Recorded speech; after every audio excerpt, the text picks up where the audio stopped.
하나님의 은혜가 가득하는 복된 주일 되길 주 이름으로 축원합니다. 아멘. 오늘 성경의 배경은 우리가 잘 알고 있는 탕자의 비유, 탕자의 이야기입니다. 아버지의 집을 막내 아들이 집을 떠나게 되고 세상에 돌아가서 허랑방탕한 삶을 살게 됩니다. 모든 것을 잃게 되고 또 소실되어지고 때로는 비참한 생을 살아갑니다.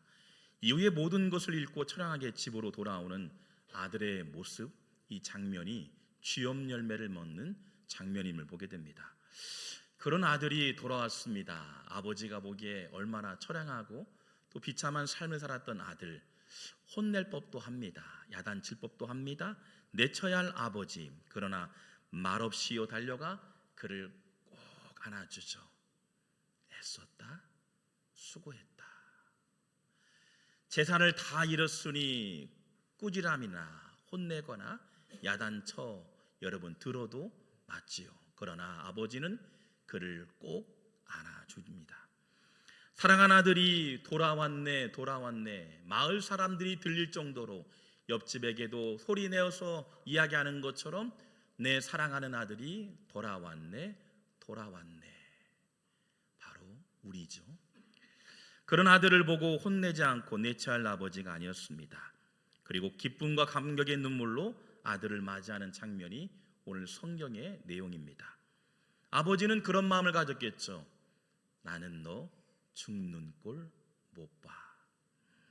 세계적인 화가 렘브란트 역시 돌아온 아들을 꼭 안아주는 아버지의 모습을 그림으로 이렇게 묘사했습니다. 아버지는 두 손을 펴서 실패한 아들을 내치지 아니하고 그를 어루만져 주죠. 슬픔에 가득 차고 머나먼 타양 땅에서 수고와 버림받고 모든 것을 잃었던 아들이 아버지의 품에 꼭 안기게 됨을 보게 되죠. 아버지는 조용히 그 영혼에게 괜찮다, 애썼다, 수고했다. 그리고 마지막 그 한마디가 아닌가 생각됩니다. 나는 너를 포기하지 않고 기다렸어. 어느 날 저의 막내 아이가, 저는 아이가 4명이에요. 늦둥이 아이가 막내가 있는데요. 어느 날 학교를 갔다가 학원으로 가서 집으로 돌아오는데 집에 오자마자 손을 펴서요. 태권도 이렇게 하는 겁니다. 그런데 이 태권도 하는 소리를요. 밥 먹을 때 해도 잠을 잘 때 해도 일어날 때 해도 태권도 누구 앞에서요? 저 앞에서 막 하는 거예요. 이유를 들어보니까 우리 집사님 이렇게 운영하는 학원이 있어요. 수학 선생님, 숙명수학 바로 옆인데 숙명수학에서 공부를 하고 마치고 이제 돌아와요. 근데 돌아오는 바로 옆에 칸이 바로 태권도 학원이에요. 공부할 때도 태권도 소리가 들려지고 개구장이 아이가요. 근데 지나칠 때도 유리 속에서 보이는 태권도 막 하는 겁니다. 그러면서 이 아이가 저 앞에서 태권도를 하는 거 막 박자도 안 맞아요. 막 어디를 뭐 찔르는지 모르겠어요. 근데 알고 보니까 아빠 나 좀 태권도 학원 다녔으면 좋겠어. 그렇게 하는 거예요. 가정적으로 목회하면서 이렇게 저쟁이 뭐 넉넉하지 않다 보니까 어떻게 해야 할까 집사람하고 고민하는 거예요. 사모님하고 같이. 그러면서 생활비를 줄여야 합니다. 줄여야 돼요. 그래서 거기에서 떼어서 이제 학원을 보내려고. 근데 이 아이가 딱 그러네요. 이런 말이에요. 아버지, 아빠, 다른 애들은 다 다니는데 나만 못 가고 있어. 나도 가고 싶어. 확성기처럼 막 그날따라 들리는 거예요. 나도 가고 싶어. 보냈을까요? 안 보냈을까요? 보냈어요. 끝내는 보냈습니다. 근데요, 나도 가고 싶어 이 말이요, 제 귓가에 막 울리기 시작하는 거예요. 나도 가고 싶어. 그 나도 가고 싶어라는 단어를 제가 많이 썼거든요. 약 40년 전 일이었습니다. 초등학교에 각 입학해가지고 그 겨울이었어요. 친구들이 방학 때 되면 서울 가고 또 막 놀이동산 간다고 하고 막 자랑하는 거예요. 나도 한 번쯤은 서울 가고 싶은데 내 꿈이 있다면 전주 코아백화점 가는 게 꿈이었고 서울의 놀이터에 가서 마음껏 놀고 싶은 게 꿈이었는데 근데 그날따라 삼촌께서 이 서울이 아닌 의정부를 간다는 거예요. 서울은 지나치는데 서울역에 도착해서 1호선을 타고 이제 경기도인 의정부를 갈 수 있죠. 근데 내심 마음속에서 가고 싶은 거예요. 한 달 동안 아버지를 조르기 시작합니다. 아버지 나도 서울 가고 싶어요. 친구들 다 가는 서울 나도 가고 싶어. 나도 가고 싶어. 근데 서울 가려면 부모님 입장이 어때요? 신발도 깨끗한 신발, 더럽은 신발 못 가잖아요. 고무신 안 되잖아요. 저희들 때는 고무신이었거든요. 그리고 조금 잘 살면 화이트 고무신, 저는 검은 고무신, 좋은 집에 살고 있는 친구들은 화이트 고무신, 하얀 백석 고무신. 근데 슈퍼맨이 그려있는 그 신발을 꼭 사고 싶고 멋진 옷을 입고 가고 싶은 마음 속에서, 그런데 형님의 신발을 딱 빌려가지고 하나는 깨끗이 닦아놨어요. 가지도 않은데 닦아놨어요. 그런데 아버지가 짐차에다가, 당시에는 차가 없었잖아요. 짐차, 큰 자전거에다가 저를 뒤에 딱 싣고 하루는 시장으로 가는 거예요. 동네 시장으로. 시골 시장 가보니까 많은 사람들이 물건을 사세요 사세요 사세요. 근데 옷가게를 딱 들어가니까 옷이 멋있는 옷이 있는 거예요. 여러분, 카라에다가 진짜 털은 아니지만 털처럼 옷이 있고 길쭉한 잠바였습니다. 그 잠바 가격을 보니까 16,000원. 상점의 제일 앞에 서 있는 16,000원. 여러분, 16,000원 애게죠, 애게죠. 아마 여러분 주머니에 16,000원 다 있잖아요. 근데 16,000원, 40여 년 전 넘어내는요, 16,000원이라면 하루 품값이 하루에 반나절에 1,500원, 2,000원 할 때예요. 하루면 얼마예요? 3,000원, 4,000원. 약 5일, 4일에서 5일 정도 품을 팔아야만이 16,000원이 벌어지게 됩니다. 아버지가 그 상점에 들어가서 그 멋진 앞에 있는 옷들, 그래도 내 새끼잖아요. 내 새끼 좋은 옷 입어가지고 보내고 싶은 마음에, 저는 몰랐어요. 형들도 못 가고 누나도 못 갔는데 당신이 막내고 저도 막내고 우리 막내 늦둥이도 막내고, 그런데 그 아이를 어때요? 16,000원짜리 손을 붙였다가 댔다가 만졌다가 놓는 거예요. 그리고 얼른 방앗간 하는 아저씨에게 형님 집에 딱 가도만 돈을 가져온 거예요.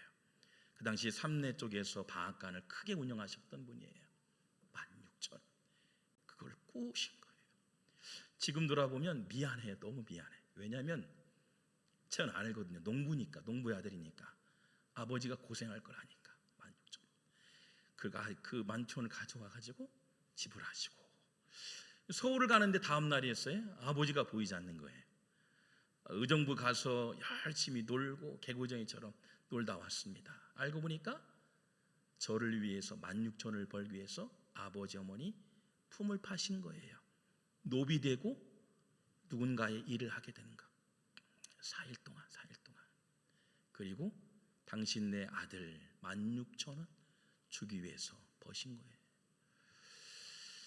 누구나 다 갈 수 있는 서울, 나도 가고 싶어. 나도 가고 싶어.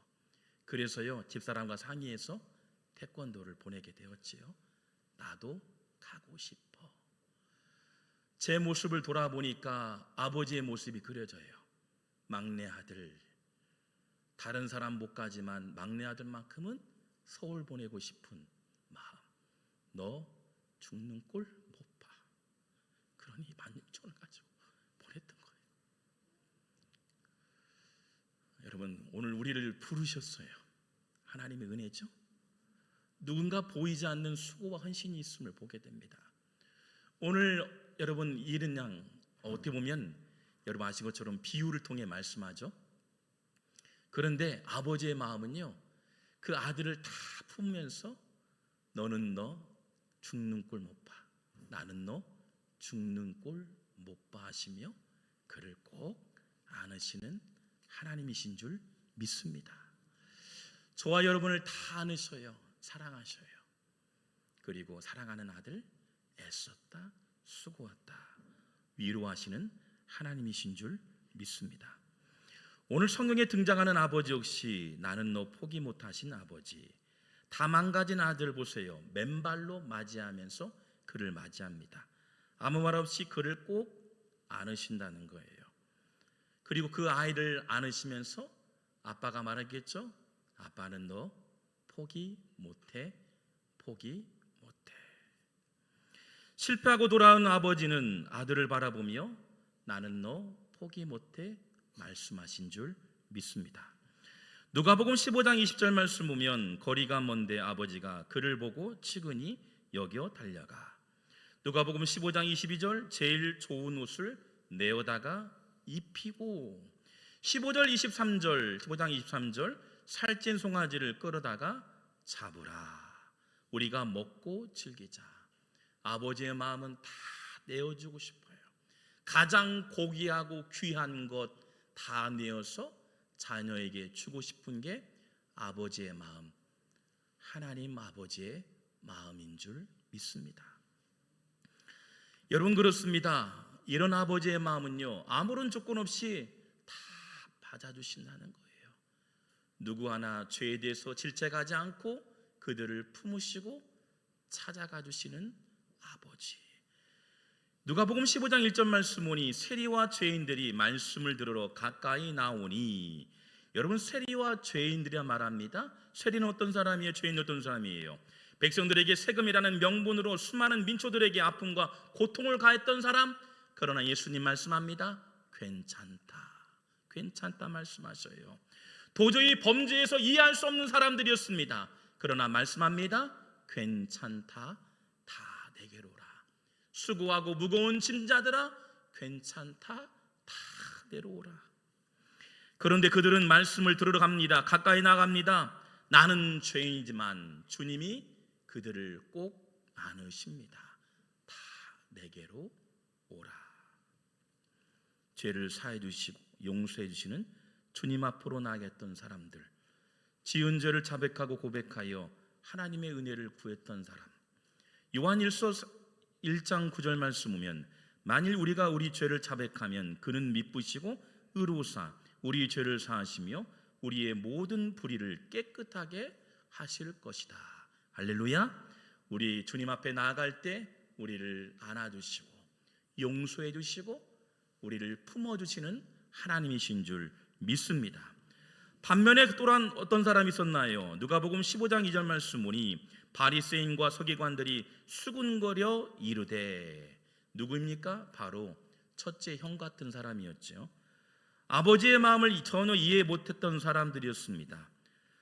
바리새인 서기관들은 어떤 사람이었죠? 자신들이 소위 기득권의 사람들이었죠.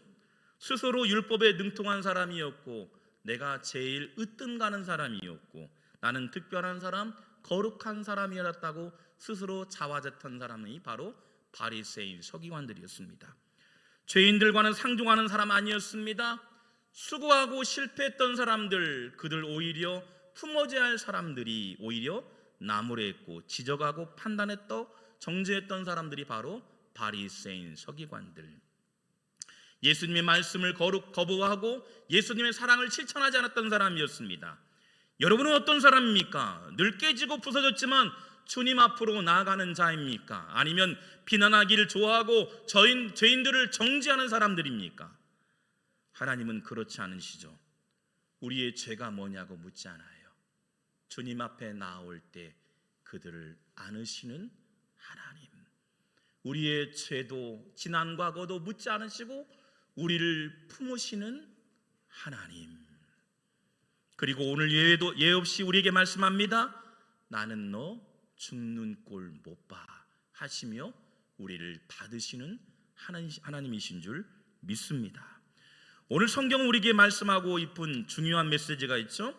세상에 깨지고 부서진 사람일지라도 병든 자든 괜찮아, 아픔이 있고 상처가 있는 사람도 괜찮아, 세상에 많은 실패와 어려움을 만난 사람 괜찮아 말씀하십니다.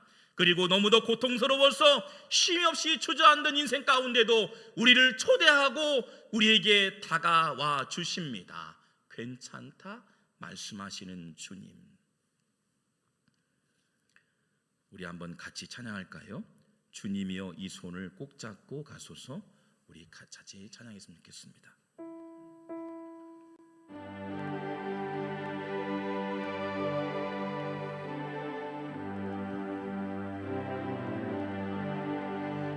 주님이여 이 손을 꼭 잡고 가소서.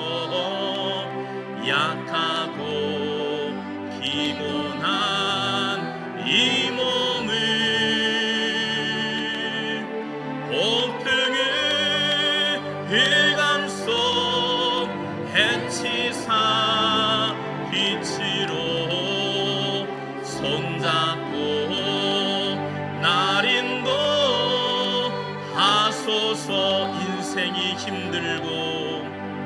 인생이 힘들고 고난이 겹칠 때에 주님이여 날 도와 주소서. 외치는 이 소리 귀 기울이시사 손잡고 날 인도하소서.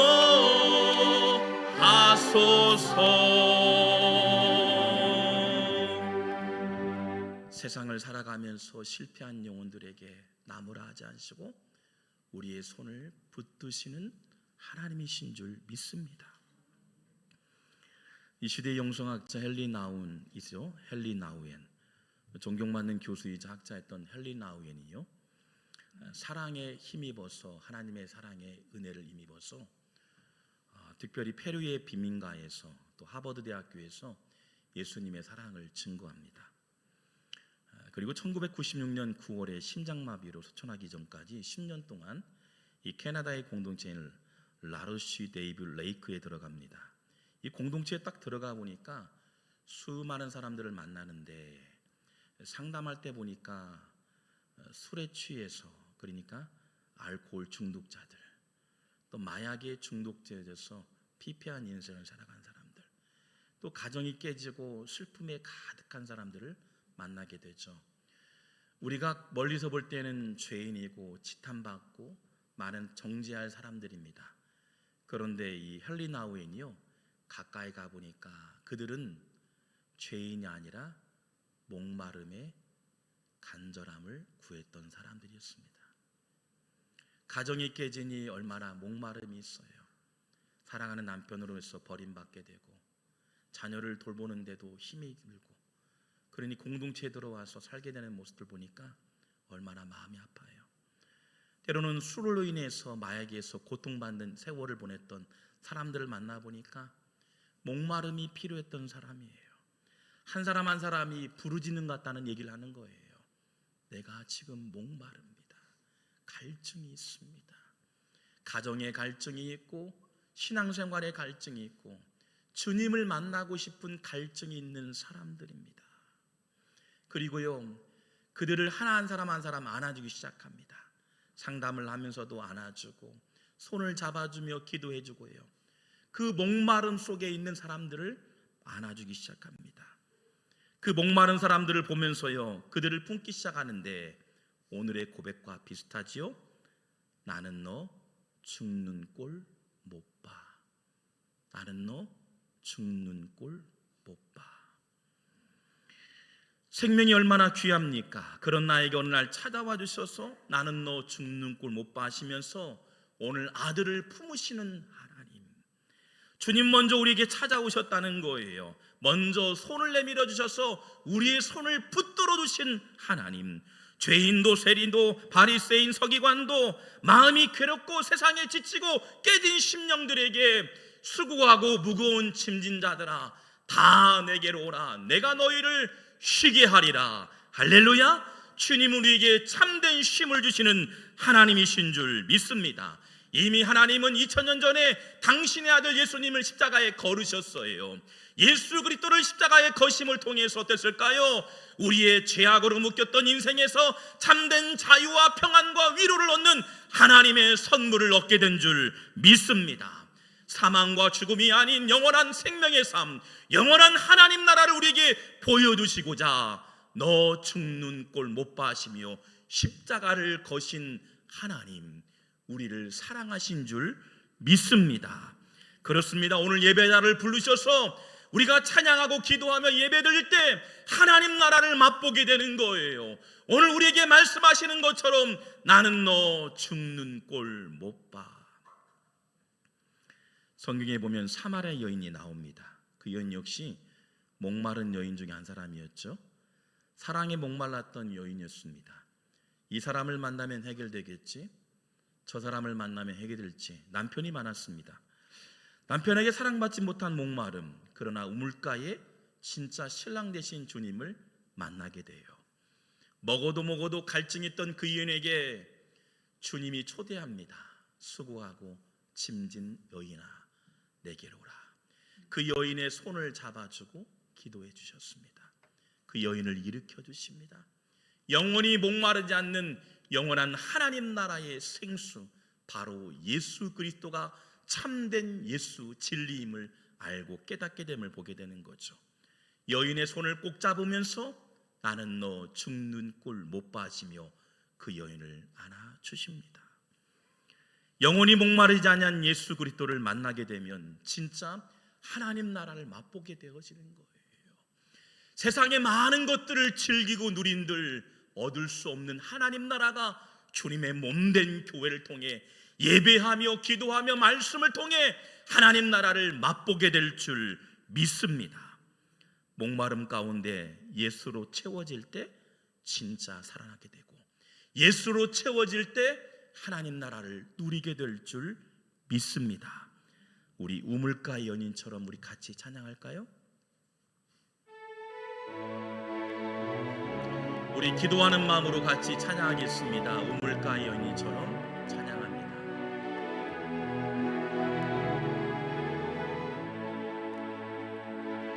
우물가의 여인처럼 난구했네. 헛되고 헛된 것들을 그때 주님 하신 말씀, 내 생애와 생수를 마셔라. 오 주님 채우소서. 나의 잔을 높이 듭니다. 하늘 양식 내게 채워주소서. 넘치도록 채워주소서. 많고 많은 사람들이 찾았었네. 헛되고 헛된 것들을 주 안에 감추인 보배, 세상 것과 남길 수 없네. 오 주님 채우소서. 나의 잔을 주께 붓니다. 하늘 양식 내게 채워주소서.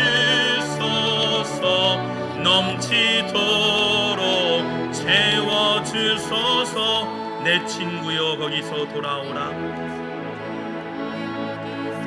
돌아오라. 내 주의 넓은 품으로. 우리 주님 너를 반겨 그 넓은 품에 안아주시리. 오 주님, 오 주님 채우소서. 나의 잔을 높이 듭니다.